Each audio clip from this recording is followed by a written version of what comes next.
ആരെന്ത് ചെയ്താലും നമ്മൾ നെഞ്ചൂക്കോടുകൂടി നെഞ്ചു വിരിച്ച് തെറ്റിനെതിരെ പോരാടാൻ നമുക്ക് കഴിയണം. അതല്ലേ നമ്മുടെ ഉസ്താദുമാരുടെ ഏറ്റവും വലിയ പവർ തന്നെ. ഇറങ്ങിപ്പോരുന്ന സമയത്ത് താജുൽ ഉലമ പറഞ്ഞൊരു വാക്കാണ് എൻ്റെ ജീവിതത്തിൽ ഏറ്റവും ശക്തി എന്ന് കൻസുൽ ഉലമ ഉസ്താദ് പലപ്പോഴും ദർസിൽ പറയാറുണ്ട്. താജുൽ ഉലമ അന്ന് അവിടെ ഇരിക്കുന്നവരോട് പറഞ്ഞൊരു വാക്ക് ഇങ്ങനെയാണത്രേ: നിങ്ങൾ ആകപ്പാടെ നമ്മളെ ചെയ്യല് ഇനി വല്ല ഗുണ്ടകളെ അയച്ചിട്ട് കൊല്ലലല്ലേ, അന്ന് മുതലാടോ ജീവിതം തുടങ്ങല്, മരിച്ചത് മുതലാണ് നമ്മളെ ജീവിതം ശരിക്കും തുടങ്ങണത്. ആ വർത്താനാണ് എൻ്റെ യാത്രയിൽ ഏറ്റവും വലിയ ഇന്ധനമെന്ന് കൻസുൽ ഉലമ ഉസ്താദ് പറയാറുണ്ട്. അങ്ങനെയാണെങ്കിൽ നമുക്കെന്തിനാ ഇടയ്ക്ക് ഒരു ചാഞ്ചാട്ടം? നബി സല്ലല്ലാഹു അലൈഹി വസല്ലം തങ്ങളുടെ ദീനീ ദഅവത്ത് ആരംഭിച്ചപ്പോൾ നബി കുടുംബത്തിൽ തന്നെ കുറേ ആൾക്കാർ, കാരണവന്മാർ, ഉമ്മ ഉപ്പയുടെ കാരണവന്മാർ ഒക്കെ, അവരൊക്കെ പല പൂജാരികളും മറ്റൊക്കെ ആയതുകൊണ്ട് ഇങ്ങനെ ഒരു ചെറുപ്പക്കാരൻ മൊത്തത്തിൽ നമ്മളിൽ നിന്നൊക്കെ മാറി നിന്ന് നടക്കുന്നുണ്ടല്ലോ എന്നൊരാക്ഷേപം വന്നിട്ടില്ലേ? തങ്ങളെന്ത് ഇതൊക്കെ അവസാനിപ്പിച്ച് പോയിട്ടുണ്ടോ? ഇല്ലല്ലോ.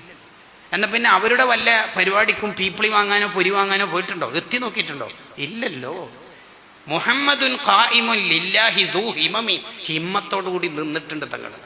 25-ാം വയസ്സിൽ കല്യാണം കഴിക്കുന്ന സമയത്ത് ഒരു പെണ്ണുമായിട്ട് മിസ് കോളോ വാട്സപ്പോ ഇൻസ്റ്റയോ ഹായ് മെസ്സേജോ ചിത്രത്തിലില്ല. ഏറ്റവും സൗന്ദര്യമുള്ള നേതാവിൻ്റെ ചുറ്റുവട്ടത്ത് എത്ര സുന്ദരികൾ ഉണ്ടാകും? എന്നിട്ട് ഏതെങ്കിലും ഒന്നിൽ വീണിനോ? ഇല്ല. 63 കൊല്ലത്തെ ജീവിതം, ഈ ദുന്യവ്യായ ജീവിതം അവസാനിപ്പിച്ചു പോകുമ്പോൾ എത്ര കാലമായി ഓറിയന്റലിസ്റ്റുകാർ ലെൻസ് ഇട്ടിട്ട് പരുതുന്നത്? ഭാര്യനെ ചവിട്ടിയത്, കുത്തിയത്, നുള്ളിയത്, വീട്ടിൽ നിന്നുള്ള പീഡനം, ഗാർഹിക പീഡനം, എന്തെങ്കിലും ഒരു കമന്റ് വർത്താനുണ്ടോ? എത്ര കാലമായി ഓറിയന്റലിസ്റ്റുകാർ പരുതുന്നത്? കിട്ടിയോ? കിട്ടൂലല്ലോ. ഇല്ലല്ലോ. ഷേഖ് അബീ ത്വാലിബില് 3 കൊല്ലം അല്ലേ?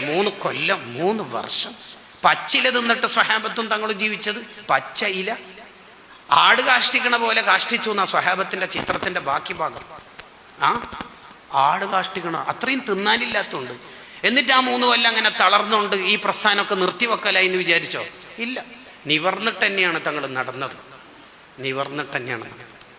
ബദർ, അപ്പുറത്തെ പക്ഷത്ത് ഒട്ടകങ്ങൾ ഇങ്ങനെ ഇറച്ചി ഇങ്ങനെ വിതരണം ചെയ്ത് കള്ളാറിൽ തത്തിക്കുളിച്ച് അർദ്ധനഗ്നയായ സ്ത്രീകളുടെ നൃത്തം കണ്ട് അതിൽ ആസ്വദിച്ചിട്ട് വരുന്ന ഒരു സൈന്യം, ഇപ്പുറത്തൊരു കാരക്ക കിട്ടിയാൽ ഒന്ന് ഭേദം എന്ന് വിചാരിക്കുന്ന സൈന്യം, പാവങ്ങൾ. എന്നിട്ട് തങ്ങൾ തളർന്നു? ഇല്ലല്ലോ. ഉഹദ് 70 ഇഷ്ടക്കാരാണ് കൊല്ലപ്പെട്ടത്. അതിൽ ഹംസ റളിയല്ലാഹുവിനെ ചാട്ടൂളി എറിഞ്ഞിട്ടാണ് കൊന്നേക്കണം. ഹംസ റളിയല്ലാഹു പെടഞ്ഞു വീണപ്പോൾ ശത്രുക്കൾ ഓടിപ്പോയിട്ട് കയ്യും കാലും ചവിട്ടി, അത്ര പെടയാൻ പോലും വിട്ടിട്ടില്ല. വലിയ ഈർച്ചവാളെടുത്തിട്ട് കഴുത്തിറക്കുകയും ആ കഴുത്ത് മുതൽ പൊക്കിള് വരെ വലിച്ച് കീറും ചെയ്തില്ലേ. 2 കൈ ഇട്ടിട്ട് വലിച്ച് കീറിയില്ലേ. എന്നിട്ട് കൈയിട്ടിട്ടല്ലേ കരൾ ചവച്ച് തുപ്പിയത്. കരഞ്ഞു പോയിട്ടുണ്ട് കുറെ. യാ ഹംസ യാ അമ്മൽ മുസ്തഫ, എൻ്റെ ഇളയപ്പാൻ തന്നെയാ വിളിക്കണത്. യാ കാശിഫൽ കുർബാത്ത്, എനിക്ക് സർവ്വ പ്രശ്നവും വന്നാൽ പരിഹരിച്ചിരുന്ന ആളല്ലേ എന്ന് വിതുമ്പിപ്പോയിട്ടുണ്ട്. എന്നിട്ടും നിവർന്നിട്ടും നെഞ്ചൂക്കോടും തന്നെയാണ് തങ്ങൾ നിന്നത്. തളർന്നിട്ടൊന്നുമില്ല. ഇല്ല.